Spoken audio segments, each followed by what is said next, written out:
whether man-made or not, one of the worst disasters in human history. And we are genuinely less prepared for the next one than the last one. It's not one of the worst disasters in human history.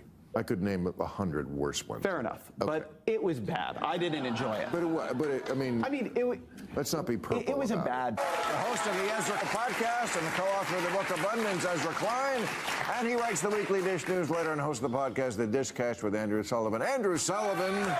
Okay, here are the questions. Andrew, what do you think of news that British intelligence knew COVID was a lab leak in 2020 and officially ignored their report? Not just knew, aided a 95% certainty. Same with the German intelligence service. March 2020. There's a new book out called COVID's Wake. I was reading it this last couple of weeks, and the core paper that killed off any idea that this was a lab leak in China, the proximal origin paper, which was produced with Fauci and Collins of the NIH and NIAID helping it along, was a lie, a conscious lie, that the people who looked at it, we now have their emails, are saying in the very first days of looking at the virus, this looks very man-made to us. This is so friggin' obvious this is man-made.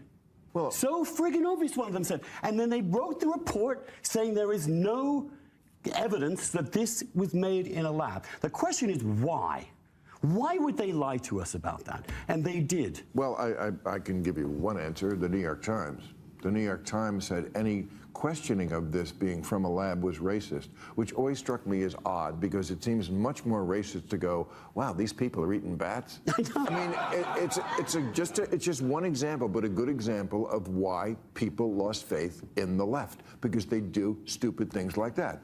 Not to be an I told you so, but from the very beginning I was saying this shouldn't even be political, but it's at least a 50-50 it came from the lab, and that in 50 years, I can't imagine people going, wait, you mean in 2020, there was this thing that escaped from a lab in Wuhan, that started in Wuhan, and there was a lab in Wuhan that was studying it, and they didn't think that was connected, and they blamed it on bats? Really?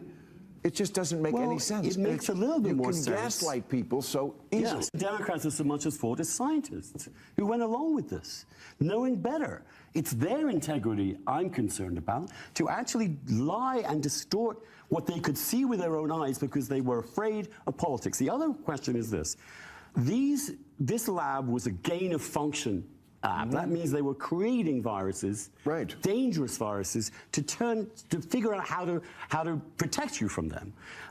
This gain of function was research was always dangerous. Everyone knew it was dangerous. A long time ago, you go back to 2015, you will find a big meeting in London where they say there's one lab in the world most likely to have a problem with this, Wuhan. Do you know who was the biggest supporter of gain of function research for the last 30 years? Anthony Fauci. Anthony Fauci. Yeah. Now, remember that name. There's a reason he was given a pardon back to 2014. There is something very wrong going on here. You know? Yeah, I also don't think he did it for nefarious reasons. There's an argument to be made. There's an actual intellectual debate to be had. Should gain-of-function research be done? We want to get ahead of viruses. The other answer is, the other response would be, it's too dangerous. Because if it gets out, it's going to be bad, and that's what happened. But it is I don't think he's an evil guy, like some people do, who was trying to get rich off this. No. Okay, he just made the wrong call. No, he knew from the get-go that the Wuhan lab had security levels that were the average of a dentist's office. They should have been at the highest level imaginable. He knew that. Not only that, he made the wrong call. The NIH and NIAID had helped fund it. Right. So you don't want to go down in history as the person who helped develop the virus that killed millions of people. You want to go down as the one who saved millions of people. That was at stake, a reputational matter. A piece of a lot of this that seems insane to me is we are now years after, whether man-made or not, one of the worst disasters in human history. And we are genuinely less prepared for the next one than the last one. It's not one of the worst disasters in human history.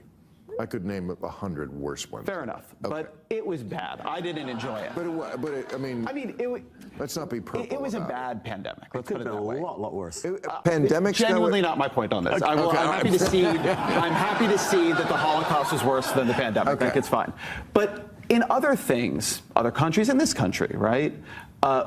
After something terrible happens, you often have these big bipartisan commissions that come up with a bunch of recommendations and try to create preparedness for next time. I sort of agree with you that we've gone way too far on airport security for too long, but we did a lot on things like biosecurity that made sense and actually did make us safer. Yeah. And we have anti-learned lessons, right? On the one hand, we had amazing success with things like Operation Warp Speed, and now you got RFK Jr. running HHS. On the other hand, a bunch of huge mistakes were made on things like lockdowns, and we're just arguing about them. We haven't put out, say, a new best practices, right? Gain of function research, which y'all were just talking about, it is just an argument. It's something I try to keep paying attention to, and they haven't come out with strong new guidelines. Bird flu, everybody I read who knows what they're talking about says we are in a terrible position on bird flu if it actually begins to mutate and make the jump. We just have never figured out a way to find a policy equilibrium here, as opposed to sort of keep rehaving the argument. The arguments are important. Because everything gets politicized. But everything gets politicized. We don't have the capacity to come to agreements. It's really that we are this unprepared now. But that's why the integrity of science is so important. I agree with you on If that. we don't trust the scientists, who on earth are we going to trust? And So now it's safe to tell the truth?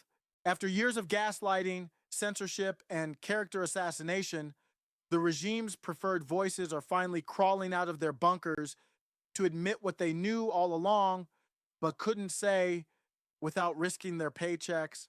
COVID likely came from a lab. Stunning, heroic, bold. Nope, too little, too late. Because the only reason they're saying it now is that there are no political consequences left for doing so. The PSYOP window is closed, the money's been printed, the damage done, and now that the narrative no longer needs protecting, they're trying to sneak onto the "we were right" bandwagon. Sorry, Ezra. Sorry, every mask-enforcing, school-closing, bat soup fearmonger who said it was racist to ask obvious questions. You don't get a victory lap. You get public shame. And no, Andrew Sullivan, you don't get to show up with a paperback in your hand and act like you're breaking news. If you were reading emails in 2020 like the rest of us instead of kissing Fauci's ring, maybe you wouldn't be 4 years late to the most obvious bioengineering disaster in modern history. Congratulations on discovering the truth when it cost you absolutely nothing.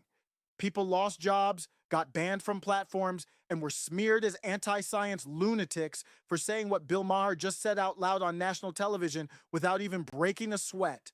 Back then, truth cost something, now it doesn't. That's the only reason they're willing to say it. This is like the arsonist returning to scene of the fire with a garden hose and demanding applause. Democrats, corporate media, and every smug expert who assured us the science is settled didn't just get it wrong. They used that lie to justify the most authoritarian policies in modern American history. Lockdowns, mandates, censorship, and trillions in wealth redistribution. They institutionalized a lie to protect their power. And now they want us to clap because years later, they're finally mumbling the obvious. Nope. They should be begging the people they slandered for forgiveness, and we should not give it.